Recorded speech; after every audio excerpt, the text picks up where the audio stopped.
Fala pessoal, tudo bem com vocês? Tô aqui de volta para falar para vocês um assunto importantíssimo e por isso eu convido você a assistir o vídeo do começo ao fim. Vou fazer o possível para ele não ficar um vídeo longo, mas é imprescindível que você assista ele até o fim, ok?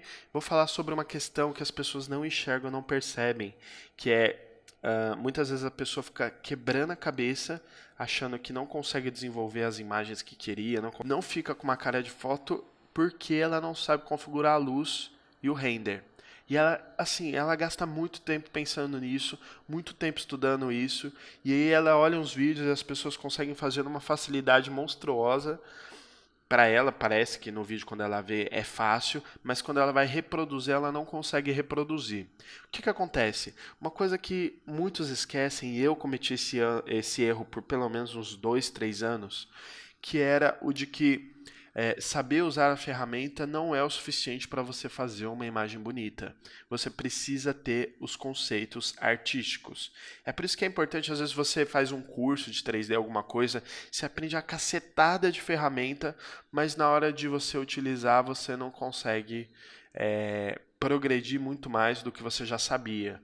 Porque na verdade você aprendeu a usar essas ferramentas, mas não sabe os conceitos artísticos, o que faz a imagem ser bonita. Por isso eu separei aqui para vocês algumas imagens, uma lista de imagens aí, e são 3Ds que eu peguei na internet e a gente vai analisar eles, lembrando que assim, todos são imagens bonitas, o meu intuito aqui não é criticar o trabalho de ninguém, é simplesmente mostrar para vocês e tentar ajudá-los a entender isso, algo que para mim levou muito tempo para eu entender e me fez perder e desperdiçar muito tempo e dinheiro, ok? Então vamos lá, eu vou pegar a primeira imagem e eu queria, assim, se você puder, se você tiver, assim, empolgado para estudar mesmo, para aprender, toda vez que eu abrir uma imagem aqui, pausa o vídeo, olha para essa imagem, um exercício que eu estou te passando agora, olha para essa imagem e me diz o porquê essa imagem está bonita. Essa é a pergunta. Por que essa imagem é bonita? Quais os elementos que fazem essa imagem ser bonita? Ok? Eu vou explicar cada uma dessas imagens, prós e contras, coisas que estão certas, coisas que estão erradas, para você conseguir enxergar. Lembrando que assim, a arte é uma coisa que não é uma ciência exata. Pode ser que eu fale alguma coisa aqui que você discorde, ok? Isso aí varia de conhecimento artístico para conhecimento artístico, para o que você conhece, para o que eu conheço, ok? Então, de uma forma geral, vamos fazer um apanhado. Vamos lá, a primeira coisa que você percebe nessa foto que é muito legal é que o fundo ele está concordando com o 3D. Então, um erro muito comum é as pessoas colocarem um fundo às vezes com uma definição maior do que o 3D, ou um 3D com a definição maior do que o fundo, e aí a diferença de pixel de um para outro fica gritante, dá para perceber que o fundo colocado ali é falso, não é parte da imagem. Então, cuidado com o fundo, com o que? O nível de pixel, o nível de noise que tem no fundo em relação à imagem, o tom do fundo em relação à imagem, a iluminação do fundo em relação à imagem. Então, por exemplo, aqui, ele fez esse vidro que está muito bonito. É bonito por quê? Porque é totalmente transparente, mas o reflexo é bonito, ó. E se você prestar atenção, provavelmente daqui, dessa parte da imagem para lá, aqui é 3D e aqui é a imagem de fundo. Mas o cara teve o cuidado de colocar no 3D coqueiros para dar alusão aqui o reflexo nesse vidro e meio que mesclar com o fundo ali. Então você percebe que esses coqueiros aqui provavelmente são 3D. Essa árvore aqui já deve ser a imagem do fundo, não sei. Mas assim, você percebe que esse cuidado que ele teve fez com que a imagem como um todo ficasse ali conectada. Então quando você olha, inconscientemente somente percebe, entende que tudo é uma coisa, ok? E temos aqui em primeiro plano um objeto com uma certa translucência, uma lâmpada com translucência. Os tecidos ele teve cuidado de colocar imóveis bem trabalhados, ó, você percebe rugosidade no tecido, é possível que isso aqui, ó, isso e isso tenha sido feito na pós, mas você olhando de longe, ó, parece que é o tecidinho ali meio rugoso. Um captonê bem feito aqui. Então são vários detalhes aí, o piso ele não se repete, ó. Ele tem um monte de defeitinho, mas são defeitinhos diferentes. Então são vários detalhes pequenos que quando você vai colocando a imagem, colocando, um conjunto de coisas certas que estão na imagem, que são essas que eu estou te citando, versus não ter nenhum defeito que dê uma cara de 3D na imagem. Então, corrigir muita coisa e colocar muita coisa. As luzes têm um glow bem de leve, ó. Aqui você tem um fog, um ambiente, ó. Você percebe que tem como se as coisas conforme fossem ficando mais longe, você consegue ver a atmosfera, ó. Esse brilho branco aqui, ó. Como essa árvore ela tá mais clara do que essa que está mais próxima. Então vai se distanciando, você vai tendo esse efeito de neblina, de atmosfera, que é muito bonito e dá um tom de realismo. Ok? Você tem os livros aqui, ó, bagunçados, então quebra aquela padronização do 3D de tudo, tá muito certinho. Beleza? E o tom geral da imagem ele está assim em harmonia. Você tem um brilho mais azulado aqui e um tom um pouquinho mais quente vindo de cá, que cria um contraste bem sutil, mas interessante. Beleza, vamos para a próxima imagem. Essa aqui, por exemplo, é uma imagem muito mais trabalhada e talvez pareça mais bonita do que a outra, mas porque tem mais itens onde as coisas estão feitas de uma forma correta, modeladas de uma forma correta e texturizadas, iluminadas de uma forma correta. Ó, você tem um bafo de luz aqui, você tem esse efeito de translucência nos abajur, nas luzes, aqui você tem um IES, aqui você tem um brilho, ó. Aqui você tem outro IES. A luz que vem lá de fora nesse tecido translúcido, ela está estourada, mas ela está estourada muito próxima a uma foto. Se você olhar uma foto, ela fica muito parecida com isso aqui. Você percebe que ele teve o cuidado de usar uma textura na parede. A parede ela não é totalmente lisa. Você percebe que o material que ele usou para os brancos, por exemplo, ó, são materiais diferentes. Aqui você tem um reflexo maior. Aqui você tem um reflexo menor. Parece um pouco mais fosco, mais como gesso. O tapete aqui, ó, ele teve o cuidado de colocar espessura no tapete. A textura do tapete não tá aquele negócio muito alto, mas você percebe que tem uma rugosidade do tecido ali. Esses materiais estão super bem trabalhados, ó. A modelagem, esse tecido provavelmente foi feito no Marvelous, foi bem colocado, bem feito. E o pendente, aqui o lustre, né? Você tem esses detalhezinhos, os cristalzinhos. Então, assim, é um conjunto de coisas que faz a imagem ficar bonita. A TV, por exemplo, por mais que não apareça, você percebe que tem a marca dela aqui, ó. E o preto que você tem no meio é um preto fosco e fora é um black piano aqui, ó. Essa diferença de reflexo faz dar um tom de realismo maior. Às vezes a pessoa acha, a TV é preta, tá apagada, põe tudo preto. Não. Usa materiais diferentes, usa fotografias que você tem daquilo que você vai construir no 3D para você ver se está ficando parecido ou não. Tem muita gente que faz 3D sem usar nenhuma referência. Isso é um tiro no pé, certeza de que não vai ficar bonito a sua cena, porque você nem sabe como é aquilo na realidade. E o piso aqui, ó, com reflexo interessante, chamando a atenção. Ok? Vamos para a próxima. Essa aqui é só a iluminação em si.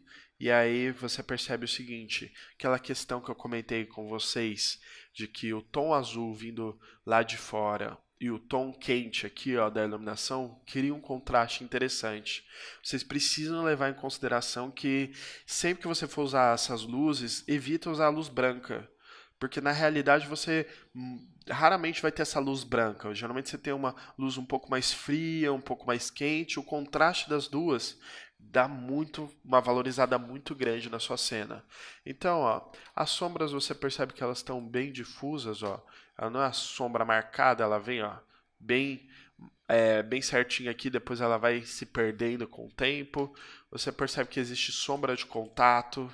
Então, o ambiente occlusion aí, seja ele calculado na raça ou ele feito ali na pós-produção tá correto. E você percebe que a iluminação em si tá bem feita por conta desses detalhes. Temos mais uma cena aqui, onde você percebe que predomina um tom quente lá de fora do sol, mas o reflexo da atmosfera, ó, dá uns detalhes azuis nos reflexos, né? Essa atmosfera ela acaba gerando nos reflexos um tom azulado. Essa foto ali de trás, ela tá batendo bem com o ambiente. Você tem, por exemplo, um glow aqui, ó, que gera um efeito visual real, né? Você tem ele também aqui onde o sofá está estourado. Você percebe que por mais que o sofá esteja estourado, ele está muito próximo de uma foto. Isso gera um tom real. E aí outra dica, saber aonde o defeito da cena cria um efeito real. Existem, por exemplo, pessoas que fazem a cena num granulado de jeito nenhum.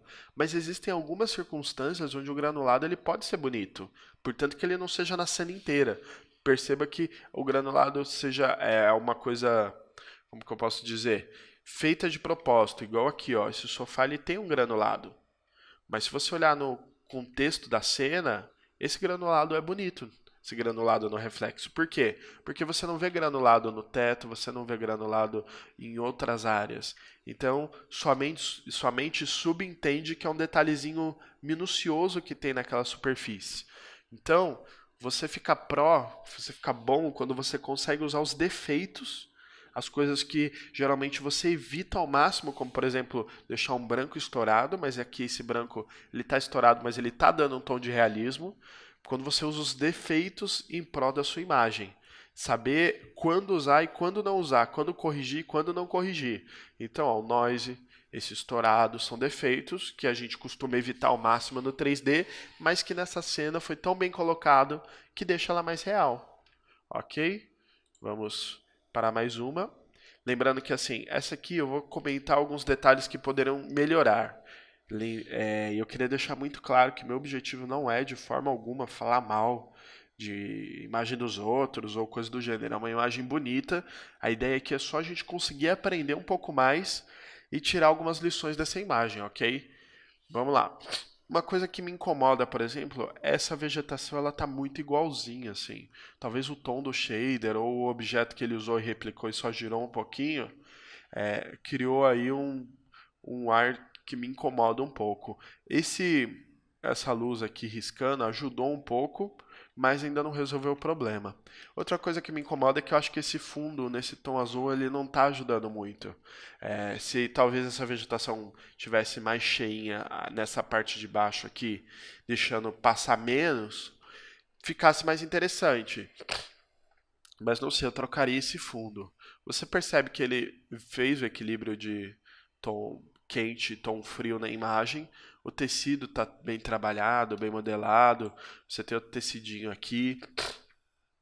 Você tem aí um glow legal nessa lâmpada. Tem as velhinhas aí pelo ambiente aqui, ó, iluminando, dando um efeito legal. Uma coisa que me incomoda muito é o tamanho do veio da madeira, por exemplo. Eu acho que esse veio da madeira podia ser muito menor. Se você olhar numa fotorreferência, talvez ficasse mais interessante, ó. O shader em si não tá ruim. Tem áreas que ele reflete, áreas que não reflete. O cara trabalhou talvez no BPR dessa imagem bem, mas ele não deixou na escala correta. Escala das coisas, principalmente textura, é muito importante você acertar, porque senão o olho bate, ele sabe que aquilo não é real. Ele viu infinitas referências de madeira na sua vida e quando ele olha uma madeira assim, ele fala: peraí, isso aqui tá estranho. Aqui, por exemplo, esse efeito de variação do reflexo eu acho muito legal, mas eu acho que a escala também está muito grande. Podia ser menor. Talvez isso você até veja na vida real, mas se fosse menor ia ficar muito mais bonito. O chão também. Aqui esse reflexo da vela, como aqui você tem um reflexo da vela muito próximo da luz e aqui ele está distante, se você olhar à primeira vista, quando você bate o olho na cena, a impressão que dá é que essas velinhas de baixo aqui estão flutuando. Mas, ó, porque aqui está distante e aqui está bem próximo, ó, o reflexo da lâmpada, da luzinha aí. Então, isso é ruim. A sombra de contato que está muito mal dá para a gente ver por conta da resolução, ela dá uma ajudinha, mas ela não resolve, ó. Então eu corrigiria esse brilho, deixaria mais próximo da luz, para que no primeiro momento que alguém batesse o olho não tivesse a impressão de estar voando. Aqui você vê que o reflexo desse vidro de primeiro plano, que obviamente foi posto propositalmente, tá legal. Aqui tá um brilho mais azulado, aqui tá mais quente. Mas aqui esse copo quase não tem reflexo. Eu usaria um HDRI no caso, ou no próprio Photoshop eu daria faria aqui um ajuste para que esse vidro ficasse mais reflexivo, já que ele é algo que foi posto em primeiro plano, ele precisa ter um destaque. O chão tá bonito, mas as manchas poderiam ser menor. Esse vidro aqui do fundo, por exemplo, pode ser que a ideia dele fosse colocar um vidro um pouquinho mais escuro, mas concorda comigo que esse vidro aqui, branco, bem claro, ele é bonito. Você percebe que é um vidro por conta dos reflexos. Você tem até um Chrome Aberration aqui, ó, esse vermelhozinho quebrando aqui, ó, que é um efeito de fotografia que acontece aí. E se você colocar no seu 3D e souber usar bem, ele fica bem bonito, dá mais um tom de realismo. Mas o reflexo do vidro é o que faz esse vidro parecer um vidro. Você quase não enxerga ele, mas você sabe que tem um vidro ali instintivamente. Aqui, ele poderia ter feito esse efeito também, ter deixado um reflexo mais interessante e talvez esse vidro um pouco mais claro. Tem gente que escurece um pouquinho o vidro para dar para perceber que tem um vidro, mas isso nem sempre é legal, a menos que realmente seja um vidro nesse tom. Aí é uma questão do projeto em si, né? Mas se você puder escolher, tem as pedrinhas aqui, ok? São os detalhezinhos minuciosos que ajudam a cena. Beleza. Vamos para nossa última cena. E o nosso vídeo já ficou meio longo, mas ok. Espero que você veja até o final. Aqui a gente tem uma última cena bonita. Você consegue enxergar o tom quente e o tom frio aqui da imagem. O contraste no rio aqui no lago faz ele ficar mais intenso e dar um destaque maior para esse lago. Você percebe que a cena em si é muito bonita. Eu acredito que a composição que o cara fez aqui está absurdamente bem pensada. Provavelmente é um projeto de arquitetura aí, ó, dessa construção. Você só percebe o tamanho dessa construção por conta das pessoas aqui. Se ele não tivesse colocado nenhuma pessoa aqui, você provavelmente ia achar que isso aqui é pequeno, mas quando o seu olho bate e reconhece um padrão aqui, que são as pessoas, ele escala tudo para o tamanho de uma pessoa. Então você sabe que aqui tem 1,75 m, a sua mente inconsciente consegue medir a altura disso aqui. Então percebe que o negócio é gigantesco. Uma coisa que eu corrigiria muito nessa imagem são essas pessoas aqui logo no começo. Acho que elas estão muito com cara de 3D, por mais que estejam distantes e pequenininhas. Não sei o que é exatamente, mas me incomoda. Talvez deixaria só as pessoas mais no fundo ou trocaria esses personagens aqui. Acho que é legal você perceber isso, esses detalhes em si que fazem com que a sua cena fique com cara de 3D. Corrigi-los é tão importante quanto colocar os efeitos. Aqui você tem esse efeito de atmosfera também, ó. Mais distante aqui tem esse fog de atmosfera. Você consegue perceber dessa árvore para essa torre aqui também. O céu está numa escala boa. A textura aqui, o shader d'água está numa escala boa. Isso aqui dá uma profundidade na cena. Esse esquema do pier. Isso você usa muito em desenho artístico. Essas coisas que se repetem e vão indo para a profundidade faz a sua imagem ganhar um efeito legal. Uma coisa que a gente quase não repara. Quando você tem, por exemplo, uma cerquinha que começa e vai indo embora, prédios, vegetações, etc. Isso é um dos efeitos artísticos que ajudam a sua imagem ter um tom de realismo. Ok? No mais, espero que você tenha gostado desse vídeo, espero que você considere muito estudar a parte artística, quais efeitos que você coloca no 3D que dão um tom de realismo, falamos do Ambient Occlusion, do Fog, falamos às vezes do granulado ali que aparece na imagem, mas é proposital, só em alguma parte da imagem para dar esse tom de realismo, falamos do glow, falamos do equilíbrio entre quente e frio na iluminação, falamos do tipo de sombra, como a sombra de contato é importante, como a sua sombra estar numa escala correta é importante para que pareça ali uma imagem mesmo. É importante que os reflexos da sua cena estejam corretos. Sempre que você puder usar os IES ou usar um brilho, uma iluminação que vem de fora da sua cena, que vai gerar aí Isso aqui, ó, esses recortes aqui, é a iluminação que está vindo lá de fora da cena. Você vai ver que toda a cena de V-Ray sempre tem uma janela ou uma parede onde dá esse brilho para dentro, porque isso é uma das coisas que dá um efeito legal. Sempre que você puder usar tecido, esses tecidos que o pessoal sempre colocam aí bem trabalhado, bem modelado aí. Uma dica é usar o Marvelous para fazer isso. O 3D Max tem um modificador Cloth. Até deixa no canal, tem alguns vídeos ensinando a fazer almofada com Cloth, fazer uns efeitozinhos aí com ele, toalha de mesa. Então isso ajuda pra caramba. Então é isso, pessoal. Entender esses conceitos artísticos e colocar o máximo possível na sua cena é o que vai fazer ela ter uma cara aí de realismo, vai fazer ela parar de parecer um 3D e parecer uma foto. Beleza? Deixa o seu like, não deixa aí de marcar o sininho para te avisar quando tiver vídeo novo no canal. Espero que você esteja gostando do canal. Teremos muitos projetos para esse ano, então se inscreve aí e fique esperto. Beleza? Um grande abraço e até o nosso próximo vídeo.